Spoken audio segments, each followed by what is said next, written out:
Film story Hindi में आपका स्वागत है। स्टॉकिंग यानी किसी पर्टिकुलर इंसान का पीछा करना, ये तो आप लोगों ने सुना है। लेकिन अगर वो स्टॉकर आपके घर, आपके ही कमरे में, आपके बेड के नीचे रहता हो तो है ना ये स्केरिंग और क्रीपी। नाओटा मित्सुई, वो लड़का जिसे स्कूल टाइम से कभी किसी ने नोटिस नहीं किया, दूसरे लोगों द्वारा इग्नोर्ड, ऐसे ही उसका बचपन गुजरा। फिर एक दिन उसकी क्लासमेट सासुके चिहियोरी, वो पहले इंसान जिसने उसे नाम से पुकारा। इसके बाद सीधे 11 साल बाद मित्सुई को दोबारा उसकी आवाज़ सुनाई दी। चिहिरो से ऑब्सेस्ड मित्सुई उसे स्टॉक करने लगता है। फोटोग्राफ्स में मित्सुई कहीं नहीं था, पर ये किसी ने नोटिस नहीं किया, ना क्लास फेलोज ने, ना ही टीचर्स ने। ऐसे ही समय गुजर रहा था और फिर एक दिन उसकी क्लासमेट चिहिरो उसका नाम लेती है। इस छोटी सी बात पे वो बहुत ही खुश हो गया कि कोई तो है जो उसे जानता है। फिर वो उसे कॉफ़ी के लिए पूछता है। ऐसा मित्सुई के साथ पहली बार हो रहा था। चिहिरो उससे हॉबीज़ पूछती है। वो कहता है उसे फिशेस बहुत पसंद है, उसका घर एक्वेरियम से भरा है। मित्सुई पहली बार खुल के किसी से बात कर रहा था। वो कहता है वो उसके घर भी एक एक्वेरियम लगा देगा। अब इस बात को 11 साल गुजर चुके हैं। उस दिन के बाद से वो चिहिरो से कभी नहीं मिल पाया। उसकी ज़िंदगी ऐसे ही अकेले कट रही थी। मगर इतने साल हो जाने के बाद भी वो चिहिरो को भूल नहीं पाया। एक दिन उसे चिहिरो को ढूंढने का ख्याल आया और पता चलता है कि उसकी शादी किसी लोकल सिविल सर्वेंट से हो चुकी है। उसका एक बच्चा है और वो अपनी फैमिली के साथ सी साइड सब अर्बन एरिया में रहती है।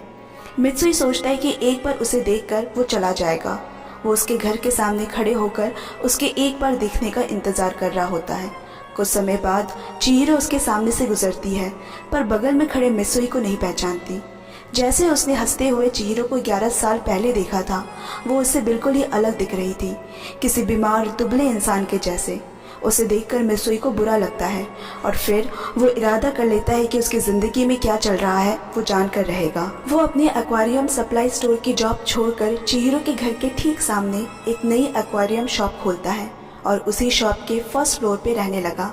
ग्रेजुएशन वाले फोटोग्राफ से चिहिरो की एक बड़ी सी फ़ोटो बनाता है। एक मैनिक्विन पे वही कपड़े पहनाता है जो उस दिन चिहिरो ने पहना था। उसी का परफ्यूम चारों तरफ छिड़कता है। इस तरह से वो फील करने लगता है कि चिहिरो अभी उसी के ही साथ है। उसके पास एक बाइनोकुलर होता है जिससे वो हर रात चिहिरो को देखा करता है। ऑब्सेस मित्सुई हर रात की तरह उस रात भी चिहिरो को देख रहा था और थोड़ी देर बाद चिहिरो का हस्बैंड उसे बुरी तरह से मारने पीटने लगा। ये जानने के लिए कि उसके साथ रात क्या हुआ था, वो अगले दिन फिर उसके घर के सामने पहुंचता है। चिहिरो की एक आंख की तरफ नीला निशान पड़ा होता है। उसे खुश करने के लिए मित्सुई उसके घर वाइट रोजेस का बड़ा सा गुलदस्ता भिजवाता है जिस पे कोई नाम नहीं, सिर्फ प्लीज़ बी हैप्पी लिखा होता है। अगले दिन चिहिरो को अपने शॉप पर देखकर मित्सुई सरप्राइज हो जाता है। वो उससे गप्पी फिश के बारे में पूछती है, लेकिन उसे अभी भी नहीं पहचान पाती। नई शॉप की ओपनिंग पे वो उसे फ्री फिश और एक्वेरियम सेटअप करने का ऑफर करता है, जिसे सुन चिहिरो खुश हो जाती है।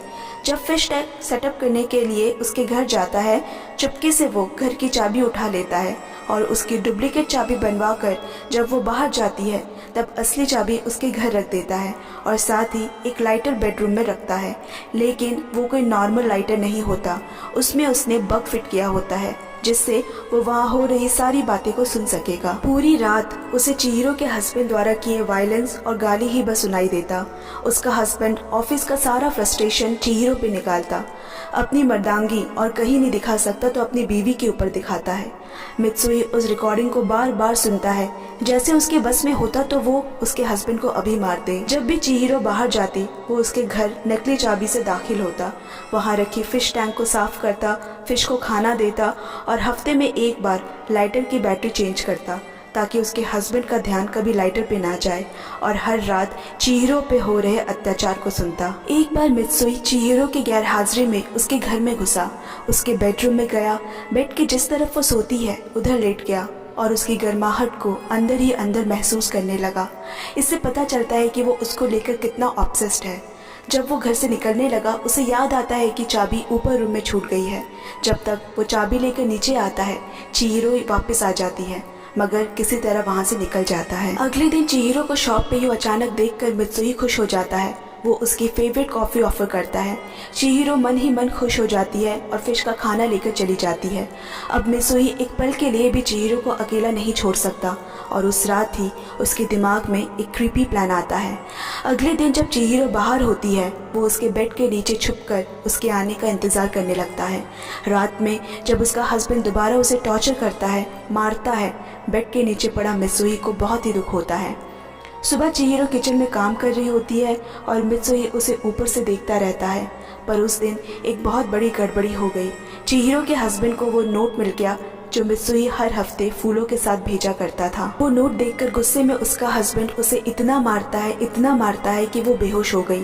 फिर वो उसे बाथ टब में खुले शावर के नीचे छोड़ देता है। बेड के नीचे छुपा मित्सुई को खुद पर गुस्सा आता है कि उसकी गलती की वजह से चिहिरो को इतना कुछ सहना पड़ा। उसके हस्बैंड के सो जाने के बाद वो बेड के नीचे से निकला, चिहिरो को बाथटब से उठा के लिविंग रूम ले आया, उसके कपड़े चेंज किए और फिर गर्म ब्लैंकेट से ढककर वहाँ से चला गया। सुबह जब चिहिरो उठती है, उसे यकीन हो जाता है कि उसके घर पर कोई आया था, क्योंकि उसे अपने हस्बैंड से तो इस चीज़ की उम्मीद नहीं। वो कमरे में आके रोते हुए कहती है, तुम जो कोई भी हो, अगर मुझे सुन पा रहे हो तो मेरी मदद करो। मित्सुई सब सुन रहा होता है। वो तय करता है अगर उसने फिर से चिहिरो पे हाथ उठाया तो वो उसे जिंदा नहीं छोड़ेगा। अगली सुबह चिहिरो की माँ उसे फ़ोन करके घर बुलाती है, क्योंकि उसके डैड काफ़ी समय से हॉस्पिटल में है। शाम को जब उसने अपने हस्बैंड से घर जाने की बात कही तो उसके हस्बैंड ने साफ मना कर दिया। वो गिड़गिड़ाती है, पर तब भी वो हाँ नहीं कहता। रोती हुई चिहिरो उसे थप्पड़ मार देती है। ये बात उसके हस्बैंड को ईगो में लग जाती है और उसे बहुत मारने लगता है।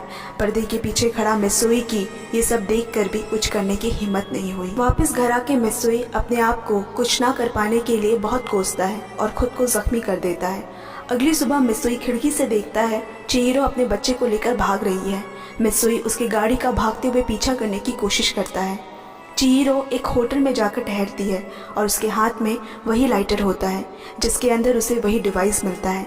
उसे लगता है ये शायद उसी का होगा जो उसकी मदद करता है, लेकिन इतने में उसका हस्बैंड ढूंढते हुए वहाँ आता है और खींचते हुए उसे घर ले जाता है। घर पहुँचकर चिहिरो लड़ने की बहुत कोशिश करती है, पर कुछ कर नहीं पाती और रोते हुए कहती है, अगर तुम मुझे सुन पा रहे हो तो प्लीज़ मेरी मदद करो। उधर सब कुछ सुनने के बाद मित्सुई हिम्मत कर इस बार पीछे से चिहिरो के हस्बैंड पे हमला करता है और उसका गला दबाकर मार देता है।